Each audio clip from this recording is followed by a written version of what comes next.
Well, I want to say hello to all of my friends at AT&T, and I'm especially glad to be with you on this occasion when you're launching a business that I feel very close to. And I think I was thinking as I listened to the announcement how much I wish that Walt Disney were here. Those of you who have enjoyed Walt Disney's products all of his life, if he were here, those of you, if you ever had a chance to meet him, you would like him very much. Walt was a little guy. He was only about 5, 6.5. He was very shy. He was very introverted. When you first met Walt, he reminds you a lot of an accountant, except when he talked, something came out, so you knew he was not an accountant. And if there are any accountants here, they know what I'm talking about.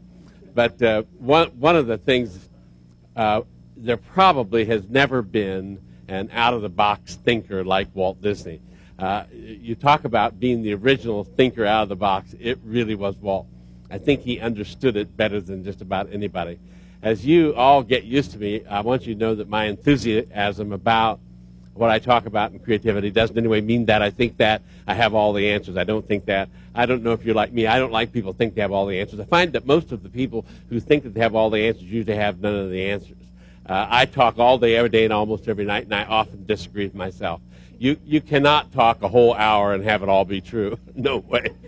If so, you're made a vice president of something almost immediately. So please understand that my enthusiasm, doesn't mean anyway I think I have all the answers. I also do not mean anything as I talk to you about creativity and thinking out of the box. I don't mean anything to be motivational. I heard several people that are here in the audience talking out in the hallway, and they were saying, I think we're going to get motivated today. Well, these two look like they've used it to me, but I want you to understand, I am not big on motivational speakers and motivational leaders. People who think that they motivate other people are just pitiful. I don't know if any of you ever have to live with one of them. They are a sad sack. I think most people are motivated. I have some of you who know me well, and that's a lot of people at AT&T. I have 7 children that I know of, and if any of you here have a lot of children, you know what I know, which is they're all motivated. Our challenge to be really good as parents is if somebody's motivated in one direction, how do you get them motivated in another direction? But that's not essentially a motivational problem. That's a leadership problem to get people to think out of the box. The leadership problem is that you have to create the desire in other people to want what it is you got and not give it to them, but teach them rather how to get it. But what most of us do is the opposite. We create the desire in others to want what it is that we've got, then we give it to the people we give it to lose it, don't know how to get it back, then they hate the people that gave it to them. Since motivation is actually a byproduct of meaningful encounters with the exigencies of life, and if one seeks to be motivated per se, it's axiomatic, it is demotivational rather than motivational, then somebody from the Pacific Rim takes over another basic U.S. business. So there you go. So as you get used to me, one of the things that I always say if you ever hear me talk again, I always point out one thing, that there should be a sign up here back of me that really says Walt Disney, because much of what I am I owe to the good luck that I had to work with Walt. And I think one of the keys, one of the really big ideas that I learned from Walt, if you want to really think out of the box, build highly creative organizations. That is, you always give credit to people who deserve the credit. You never usurp other people's ideas. You never plagiarize people's ideas. You never let people get sucked up into the anonymity of teams, but rather make sure that there is signature and make sure that the individual, more than any other time, is given the recognition that they deserve. It's one of the big things that we're not doing as well as we could do today in teamwork is the individual recognition, and it will be a weak link if we don't do it. It was one of the things that Walt Disney was so great at. I'm sure some of you here perhaps know Walt, during his lifetime, received 41 Academy Awards. I don't believe there's anybody ever came even close to receiving 41 Academy Awards. I don't imagine any of you, however, know that he never went to receive one of them himself.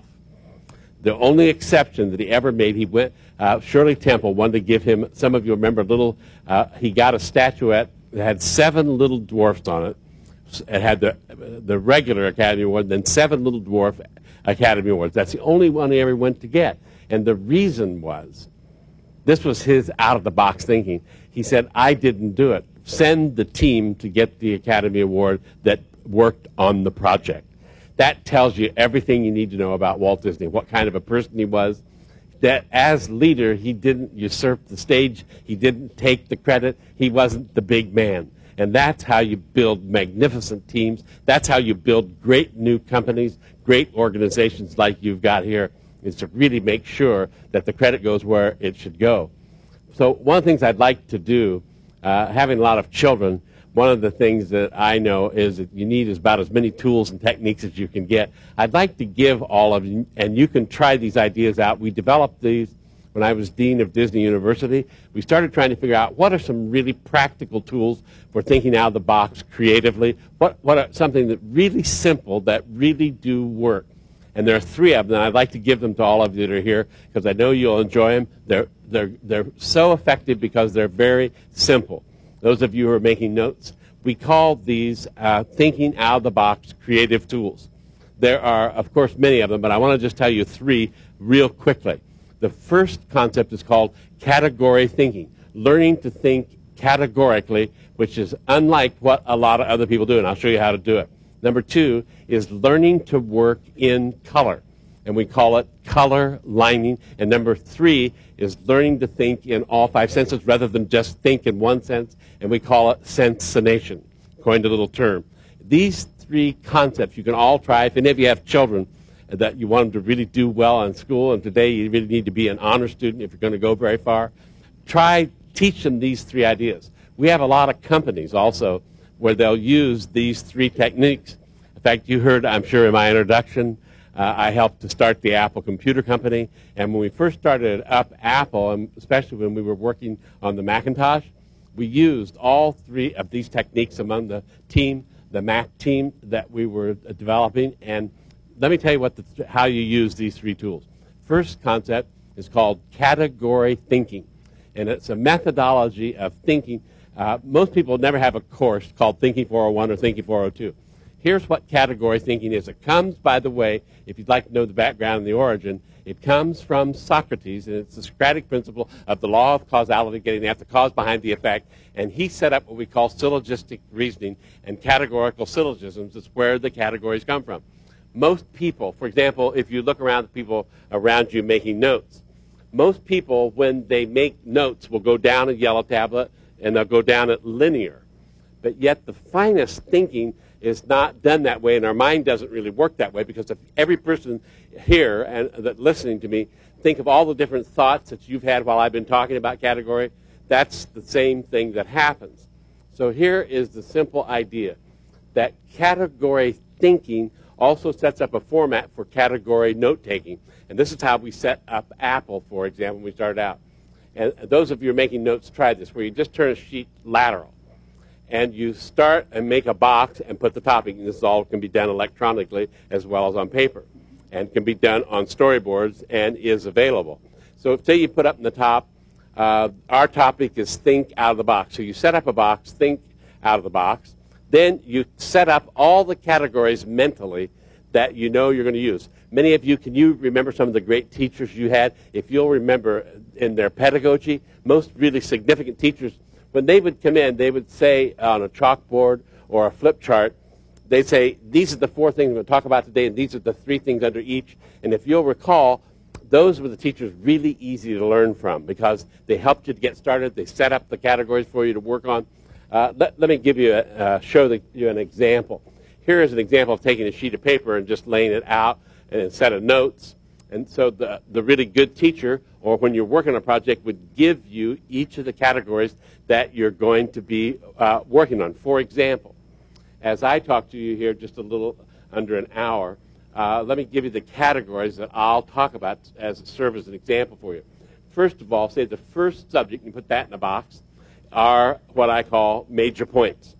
And then down under the detail box, you put down all the major points. So when you walk out of here, you should have at least 10, 15 major points. My first major point, you all know what it is. My first major point, if you want to think out of the box, is to make sure that you give people credit for that which they deserve credit for and don't let them become anonymous. Okay, another subject that I'll do are resources. I'll give you numbers of resources that you can use as a result of having spent a little bit of time with me. For example, I've already given you 3 resources: thinking out of the box, which are taking notes in categories, learning to think categorically, also working in color, and the concept of 5 sensing. Another category I'd like to give you is definitions. You'll hear me I give definitions of certain ways that I'm using things. Then another one you could use would be miscellaneous. Well, see, all of you can set up, whenever you're selling, whenever you're developing a project, whenever you want to ace a final, one of the best ways to do it is to learn to think in categories and set up the appropriate categories, because your recall's quicker and sharper because the way you organized it. That's first.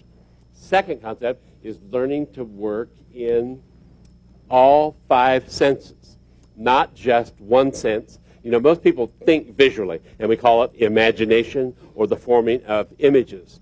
But we started thinking, have all of you been to the Pirates of the Caribbean? Do you know what I'm talking about? Well, that was one of the very last things that Walt Disney ever worked on, was the Pirates of the Caribbean. And there's a restaurant, as some of you know, in it called the Blue Bayou. And one of the things that we wanted to do was to make sure that it was a perfect, really, environment.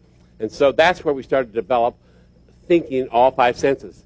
Thinking sight, sound, taste, touch, smell, and all the other senses that might be involved to affect our kinesthetic sense and what have you. So we call this sensination, rather than just forming images or the word imagination. Because if you study the word imagination semantically and put in the diacritical markings and displace the schwa, you know it means images, the forming of images. So here's a concept. Now imagine if you're competing with somebody or your own thinking, where you've learned to work and think categorically and put it down in categories, have a different format of note-taking and thinking, and then also add to it, associate with it, one of the 5 senses and expand it by having one of the 5, how much farther ahead you are. Those of you who've been to the Pirates of the Caribbean, the Blue Bayou, remember one of the things that makes it so great are the fireflies. And that came about when Walt Disney said to a group, do you think this looks like a swamp area where you'd have a pirate's cave? And one of the persons on the team said there are no fireflies. And we'd spent $30 million building the Pirates of the Caribbean, and Walt Disney looked at one of the designers and said, how could you spend $30 million and leave out the fireflies? Well, I bleeped out a word there, but you know what the word was according to whatever you're thinking. But this bothered Walt. He said, let's get some fireflies. So he picked up the telephone, and they called over, and he asked for some fireflies, and got them back the next afternoon. Now imagine in your company if you needed some fireflies. How hard would they be to get? And that's one of the keys. When you start, that's one of the keys. When you start a new organization, you want to be easy to get the fireflies. You don't say, we're out of fireflies. You don't say there are no fireflies in this year's budget. We want you to be creative, but we don't have any fireflies. But you see, that's what goes on in most places. Okay, third concept. The third concept is learning to work in color. So I'd like to make a recommendation to you. Those of you who are trying my note methodology, you can have recommendations as another category. I want all of you to try the idea of learning to take notes in color rather than black and white. In other words, we have rods and cones to be a rods and cones person, not just a rods person. And here's the way we do that if you teach children. This is a magnificent thinking out of the box tool because it's so simple. Follow this idea. Most teachers, well, no, I'd say all teachers, when they're teaching, will tell you this is going to be on the test Friday. I'm sure many of you can hear them. This will be on the test on Friday. Most teachers will say it a couple times. This will, if you're a football player, 5 times. This will be on the test on Friday. Write it in red. Write it in red on your notes. So if you imagine you've got a category set up and you're also remembering the color, look, we've gone at it 3 times now, and then you relate it to a color, how much easier it is to recall and to work with material. Remember, the definition of creativity is the making of the new and the rearranging of the old in a new way, and the opposite of creativity is called the tyranny of oddness, where you do things because you ought to rather because you want to, and when that happens, there's no spirit. So the second concept we found is the blue. And you use the blue for anything that's due. Book report, term paper, projects are due. Whatever's due, put it in blue. Because what we find is Many people don't get promoted or rise up to their level of potential. We've really studied this in the Creative Thinking Association. One of the things that we found, there are people that are great in the red, have magnificent resume, but remember in the libretto of Chorus Line, it said, "I'm not my resume." And most of you know, it doesn't say on resumes, "I'm not going to work this year." And yet that happens with a lot of people. This is their vacation year. So one of the interesting things is, well, I know it sounds funny, but I tell all my 7 children, you want to be good in the blue. Whatever you do, it's what builds a great organization, what makes you think out of the box. You can be great in the red, have perfect grades and all that, but if you're not good in the blue, you'll never fulfill your potential.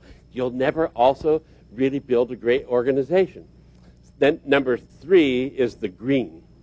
We use this as an apple, by the way. The green is your contribution. Always write it down, what it is you're thinking you want to add to something, because today, as we move to new kinds of organizations that we don't fully understand yet, more and more people are going to have opportunity based on how they make continuous contributions, but you don't have to roll out a red carpet every time they make a contribution. You know, some people, the minute they do something, want everybody to scream and yell. This is the green. Write in green anything when you want to add an idea. Then last, the black. Use the black for the text. Now, by the way, when you have a boring day, and as you know, some days are really boring, you can take the ends off of these color pens like this, and they're a kaleidoscope along with, well, that's not bad for 98 cents. You know what I'm saying? Now, I want to tell you something. Now, please understand this. I know some of you listening to me will not agree with this, so just think about it.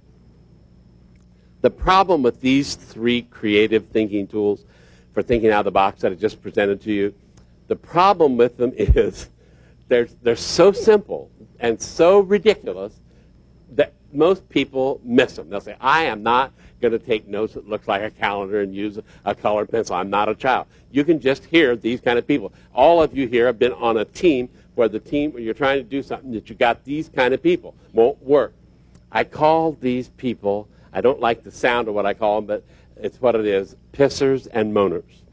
Now, one of the biggest problems we have in business are the pissers and moaners, because they stop everything on a team and on a project. You all know, drip, drip, drip, until the first thing you know, with all of our techniques, all our great ability, all the stuff we've got, the pissers and moaners stop everything.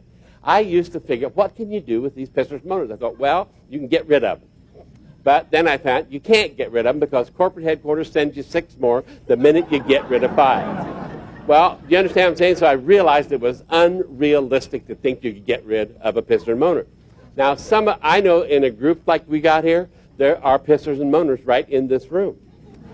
See, I don't know who you are, but I know they're in here. You can't get 6 people together that you don't have, you know what I'm talking about, the chronic pisser and moaner. We all have things that we ought to be pissing and moaning about. I'm talking about the chronic that never get off of it. By the way, if some of you don't know if you are one, ask some of the people you came with. Well, no, generally they'll tell you. So I was trying to figure out, I work a lot in teams. And I was trying to figure out, well, what can you do? You can't let it go on because the pisser and moaner will stop everything. If you let them. So here's what I finally figured out, the way to handle a pisser and moaner. First of all, what they want is recognition. You got to give them some recognition. See, their mothers didn't love them. That's how they got like this to start with. Well, if your mother didn't love them, you don't do the same thing right back. It's like an accountant. You stroke them, sing to them, blow in their ear. Then they'll be with you. But you don't get mad at them and do more to turn them off. So I developed, and by the way, I'm not in this business, but I developed, can you all see it? A pissing and moaning button. See it with a slice through it? And here's what I do. I say to pissers and moaners when I'm working on a team, look, wait a minute. We know you're a pisser and moaner. We're not mad at you, but guess what? You're not stopping this project. We are going to do this no matter whether you like or not. But listen, we're glad you're here. We like you. We understand how you feel. Would you mind wearing this pisser and moaner button? Okay, now you all laugh at me, but I'm telling you, I do not understand this. I can't explain it rationally. Pissers and moaners love these buttons. I'm serious. They do. I had a president of a hospital the other day called me up and said, send me 500 buttons. I said, 500. He said, everybody in my hospital is a pisser and a moaner. Okay, so, by the way, I brought a few extra ones up here for those of you that are here. Please come up when I finish afterwards and help yourself. And if you run out, just call my 800 number. By the way, people call our 800 number and they say, Mike told us to call, and they say, well, they're $1. And they say, well, he didn't say they were $1. Pisser and moaner, give him a free button. I mean, it is absolutely ridiculous when you think about it, isn't it? Okay, now, I like to jump away from those tools. So think of those are 3 tools for thinking out of the box. When we started Apple Computer, as some of you know, it was right in the beginning of this industry. The ideas that I'm going to show you, we tried. Those of you who've been to Disney World, I'm sure some of you know that when we were building Disney World, Walt Disney died right in the middle of the project. And it was really tough because we actually liked him. You know, some people, when the leader dies, yay, we're really glad finally got rid of him. But we actually liked Walt. And when he died, one of the things we found is that we did even better than we'd ever done before because we performed in order to help fulfill his dream. It was a very interesting psychology, the way it worked. But what we did, we were asking ourselves the question, how are we going to be sure that we think out of the box and don't fail in what we do? Because we didn't want to. When we started Apple, it was a bunch of little guys, you know, off in a garage. How were we going to do that? So we asked ourselves, what would be some of the things that we knew that we could put into a formula for thinking out of the box and creativity?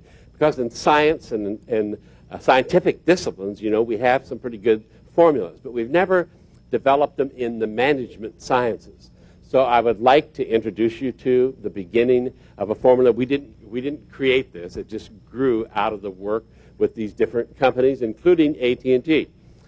Very many parts of AT&T have participated in all of these ideas that I am talking with you about in different spots and different places over the last 15 or 20 years. I want all of you to just think, what do you think will be the big drivers?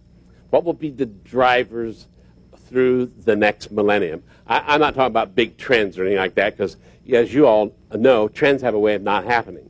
So I'm not big on trends. I think your new business should set some trends. Don't follow trends. Set some trends. Cut new courses out and show people what it is that you can really deliver to them. That's what's exciting. So we ask ourselves, what would be the zeitgeist, meaning the spirit of an era that we're coming into? And we decided that there would be 3 major things. You all think of it, those of you, especially if you have children. What will be those drivers? I wrote them down on my flip chart. You can see it, but I actually write them down for myself. But if you want to look at it, you can. These are what we think that will be the 3 major drivers, and they became part of our formula. The 3 major drivers are caring, cooperating, and creating. Did you listen to the news this morning? If you listen to the news this morning and see what's going on over the world, there has never been a time when we needed to care more than we do right now if we're going to solve some of the great world problems. You all know the world's term papers do. We have got to start solving some of the world problems. Life is too long not to do it right. The number of seconds between birth and death for an average person is 2.5 billion seconds. That is a lot of seconds. Yet we know you cannot learn anything from experiences you're not having. And when you think that life is too long not to do it right, especially when we know how to do it, that we have the techniques. That's why I was so excited. I was telling your leader, I had another talk, and when you all called me to ask me to come do this, I should tell you, Bush Entertainment Group said that they would move their date till 9 o'clock tonight. So when I rush out of here, please forgive me for rushing out of here. But I'm speaking in Tampa, Florida at 9 o'clock tonight to the Bush Entertainment Group, who shifted their time so I could come here. But one of the interesting things, if you don't like the word caring, put committed. That's just as strong a word. That you have to have deep commitment. To make your new organization be awesome, you know it'll take that caring and deep commitment. Then number 2, it will not happen if there's not cooperation, as Senator Dole and President Clinton and old Newt are finding out. What a bunch. Do you believe those people? You sure don't want them in this outfit. Well, no, shit, they'll be arguing about it for 2 months about what you ought to do. And if you don't like the word cooperating, add collaboration. It's a word that we use a lot today, but that's what we're really talking about. You can't get anything done if you have a lot of prima donnas and people that are always practicing elitism for one reason or another and piss and moan on top of it. You got a problem. But see, that's what gets stuff stopped and why you don't build a strong organization or even a family. Then part 3 is creating. Part 3 is creating. That we never have had a time when we needed to create more. That is why if you all see in the vision of your new business and your new organization here, how much need there is out there in terms of businesses and in terms of commerce. Do you all know how they're struggling for some examples and some leadership and some techniques on what they're going to do? You know why? We need new products. Our products are tired. That's one of the problems right now, what's going on in consumerism. See, all of you, none of you here are so excited you can't stand it about some product that you just want to get rid of your husband. I don't need this husband. Get me one of those cars. I never liked any of these children. Well, no, seriously. Turn in the children. I want a new car. You see, but some of you in this room will remember, we had cars called the Thunderbird and the original Riviera and the original Continental with the boot on the back and so forth. These were cars that people gave up their husbands to get. You know, I don't need a husband. I need a new Mustang. That's what I want. But there's nothing like that right now, making us drool. You all could start providing an arm to help people do it, but you'll have to be daring. You can't take the road that is obvious. Thinking out of the box means you don't take the obvious road. The one that you've already got planned out that this is the way you're going to go with this business. Find a detour and get around that. Let that one go on, but be visionary. Go back here. So creating will become the zeitgeist, meaning the spirit of the era that we're living in. Because productivity was the 70s, and the 80s it was what? Quality. But quality right now is a dead movement. You couldn't get a dead man excited over quality. You know why? Well, no, seriously, I know companies just joining up, get into quality movement. Oh, my God. I mean, Rush is more exciting than the quality movement, I'm telling you. You know why? You do. You know why? Productivity and qualities are givens. They're givens. They don't even deserve discussion. They are absolutes. You must have productivity and quality. What will be the big issue, something that the AT&T company has been awesome at through Bell Labs and all your different things over your whole history? Innovation, creativity, invention, etc. So that's why creating, you guys have a great history of it.